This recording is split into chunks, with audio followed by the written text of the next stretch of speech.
Hi everyone, অনেকদিন পর তোমাদের রিকোয়েস্টে চলে এলাম আমার নিউ ভ্লগ নিয়ে।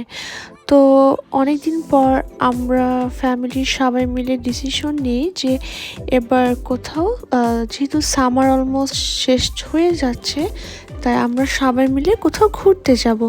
তো এই তো চার গাড়ি নিয়ে আমরা মোট 20 থেকে 22 জন family members New York City থেকে একটু দূরে সবাই মিলে রওনা হয়ে পড়ি পিকনিকের উদ্দেশ্যে।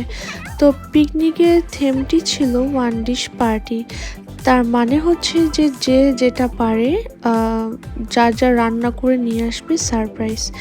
তো যাই হোক, আমরা এখানে অলমোস্ট 4 গাড়ি মিলে যেহেতু 22 জনের মতো ফ্যামিলি মেম্বার্স ছিলাম, রওনা হয়ে গিয়েছি সকাল সকাল।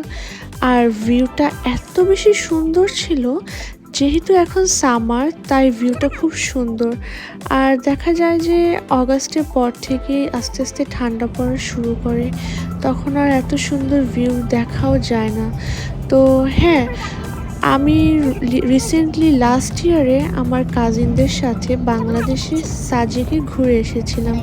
এরপর থেকে আমার হাজব্যান্ড আমাকে বলতো যে তুমি একা একা তোমার কাজিনদের সাথে সাজেক ঘুরে এসছো, তো ও যেতে চাচ্ছিল। তো ভাবলাম যে যেহেতু সাজেকে যাব, কেননা ওকে নিয়ে একটু নিউ ইয়র্কের সাজেকেই ঘুরে আসি। তো নিউ ইয়র্কের এই সাজেক যে জায়গাটিকে আমি সাজেক মনে করি, এটি হচ্ছে বিয়ার মাউন্টেন। নিউ ইয়র্ক সিটি থেকে মাত্র 1 ঘন্টার ড্রাইভ দূরত্ব। তো জায়গাটা প্রচণ্ড সুন্দর, এত বেশি সুন্দর। যারা যারা সাজেক যেতে পারছেন না, তাদেরকে আমি সাজেস্ট করব যে যদি আপনি নিউ ইয়র্কে থেকে থাকেন তাহলে অবশ্যই বিয়ার মাউন্টেনটি ঘুরে আসবেন। এটি নিউ ইয়র্ক সিটির থেকে খুবই কাছে, আর পার্কিং বলেন বা পিকনিকের জন্য বেস্ট একটি প্লেস। তো এই তো আমি সেদিন আবার মাছ ধরেছিলাম, একদম হাত দিয়ে মাছটিকে পানি থেকে উঠিয়ে ফেলছি। তো এটা দেখে ওর কাজিনগুলো খুব মজা পাচ্ছিল। আর এই যে আমরা এখানে পিকনিক করেছি সবাই মিলে, এত বেশি মজা হয়েছে। আর এটা হচ্ছে একটি লেকে আবার কায়াকিংয়ের ব্যবস্থাও আছে। তো এই তো মানুষজন স্প্যানিক বারবিকিউ করছে, মানে জায়গাটা হচ্ছে একদম ফ্রি। আপনাকে শুধুমাত্র পার্কিং ফি বাদে আর কোনো কিছুর জন্যই পে করতে হবে না। আপনি যত ইচ্ছা সারাদিন এখানে থাকতে পারবেন। আর যদি রাতে থাকতে চান, এই যে এখানে বিয়ার মাউন্টেনের হোটেল আর রেস্টুরেন্টও রয়েছে। তো জায়গাটা খুব বেশি চমৎকার। তো আমরা ফ্যামিলি মেম্বার এখানে এসে পিকনিক করেছি। আপনারা যদি পিকনিকের ভিডিওটিও দেখতে চান আর কোথায় কোথায় গিয়েছি, তাহলে অবশ্যই আমার নেক্সট ভিডিওটিতে আপনারা খেয়াল রাখবেন। আমি নেক্সট ভিডিওটিতে ডিটেলসে আরও আপলোড দিব। তো জায়গাটা বেশ খুব সুন্দর, যেহেতু এখানে পার্কিং করার পর অনেকটাই হেঁটে যেতে হয়। তো আমি আর আমার হাজব্যান্ড স্কুটার দিয়ে ঘুরে ঘুরে জায়গাটা দেখতেছিলাম, এত বেশি সুন্দর।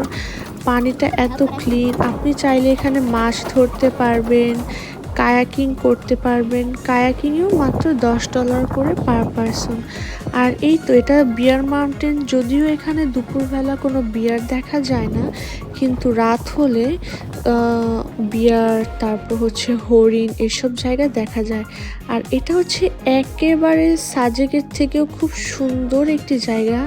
এই পাহাড়টিতে উঠতে যদিও অনেক সময় লেগেছে, আমাদের অলমোস্ট 1 ঘন্টা লেগেছে পাহাড়টিতে উঠতে, বাট এত বেশি সুন্দর যে না উঠলে না মানে বোঝাই যায় না। এর পাহাড়ে উঠলে খুব সুন্দর পুরা মানে মাউন্টেনের ভিউ দেখা যায়। তো আমরা এখানে সন্ধ্যা পর্যন্ত ছিলাম, কায়াকিং করেছি, মাছ ধরেছি, ফ্যামিলির সাথে পিকনিক করেছি।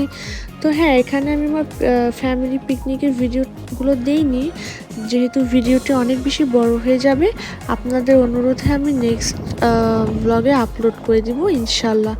আর এই তো এটা হচ্ছে পাহাড়ের ভিতর, এত বেশি সুন্দর, এত বেশি সুন্দর। কিন্তু